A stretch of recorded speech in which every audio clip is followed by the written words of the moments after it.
دوستان عزیزم، درود و مهر. امیدوارم هر کجای این دنیا هستین حال دلتون عالی باشه. اگه فکر میکنی یه غذای سریع نمیتونه هم سالم باشه، هم خوشمزه و هم به شدت خوشمزه، این خوراک سبزیجات مراکشی قرار همه تصوراتتون رو به هم بریزه.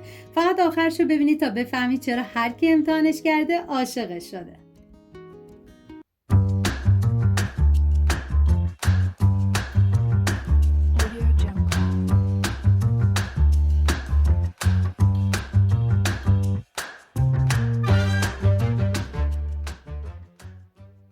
دو عدد بادمجون رو با پوست طبق ویدیو برش بزنید و بهتون توصیه میکنن که پوست بادمجون رو نگیرید، چون برای بهبود سلامت قلب، کاهش کلسترول، کنترل دیابت و حتی کاهش وزن مفیده و دارای فیبر خیلی زیادی هم هستش. بعد از برش زدن باید تلخی بادمجون رو بگیرید که به هر روشی راحت هستید این کار رو انجام بدید. من ریختم داخل یه ظرف، مقداری آب و نمک بهش اضافه میکنم، زمان میدم به مدت 20 دقیقه تا تلخی بادمجون گرفته بشه و بعد از 20 دقیقه از آب نمک خارج میکنم و بادمجون رو خشک میکنم.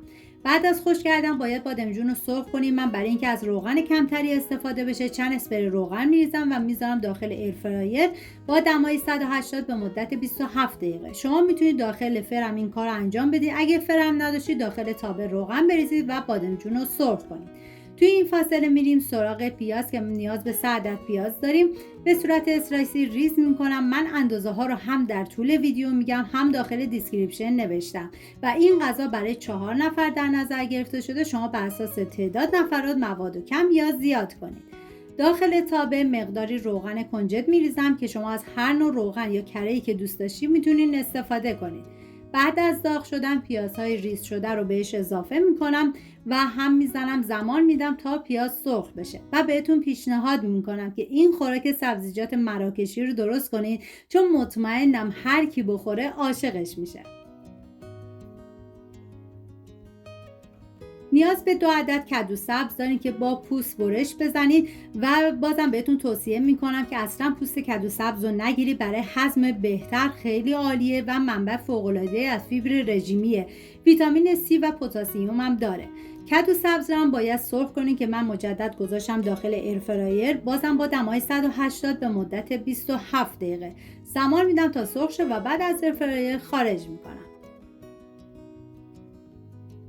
نوبت اضافه کردن ادویه هست، شامل زردچوبه، پودر تخم گشنیز، فلفل سیاه، آویشن، نمک و زیره سبز. هم میزنم و میذارم ادویه ها تف بخورن، عطر ادویه ها آزاد بشه. 1 عدد فلفل دلمه‌ای نیاز دارین که من نصف سبز و نصف قرمز استفاده کردم. شما حتی میتونید از یک نوع فلفل دلمه‌ای استفاده بکنید که کاملا سلیقه‌ایه. و 1 عدد فلفل قلمی تندم نیاز دارین که من ریز میکنم. بعد از ریز کردن فلفل رو به پیاز اضافه میکنم. هم میزنم و میذارم یه تفت مختصری بخوره.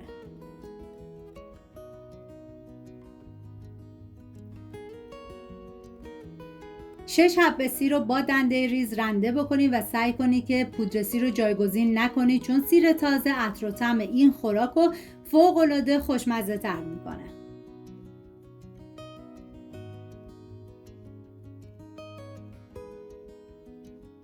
سیر رنده شده رو میریزم داخل تابه، هم میزنم و میذارم یه تفت مختصری بخوره. ببینید چون ما مرحله‌ای مواد رو اضافه میکنیم پس نیازی به تفت دادن بیش از حد نیستش.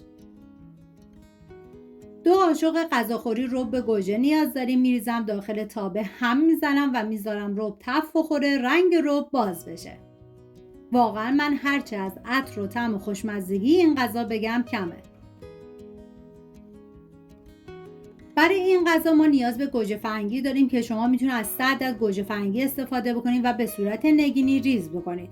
ولی من از گوجه گیلاسی استفاده کردم و 16 عدد طبق ویدیو برش بزنید. گوجه فرنگی رو به بقیه سبزیجات اضافه میکنم، هم میزنم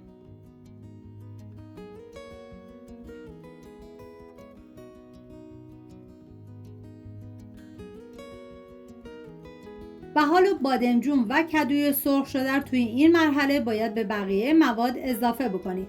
ببینید این خوراک رو شما میتونید هم با نون بخورید و هم با برنج. این دیگه کاملا سلیقه‌ایه. هم میزنم تا همه مواد با هم دیگه مخلوط بشن. زمانی که بادمجون و کدو رو اضافه کردید باید نصف لیوان بیشتر آب جوش بهش اضافه کنید و بذارید به مدت 20 دقیقه این خوراک بپزه و جا بیفته. هم میزنم و دیگه بهش زمان میدم.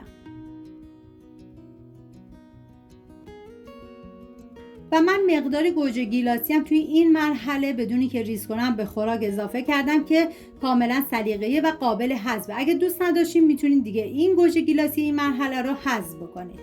اینم از خوراک سبزیجات مراکشی ما، ساده، سریع و پر از عطر و طعم. یک غذای گیاهی که ثابت میکنه خوشمزگی لزوما زمانبر یا پیچیده نیست، فقط کافیه ترکیب‌ها درست انتخاب بشن تا یه طعم متفاوت و به یاد موندنی ساخته بشه. سپاس از همراهی همیشگیتون. تا درودی دیگر، بدرود.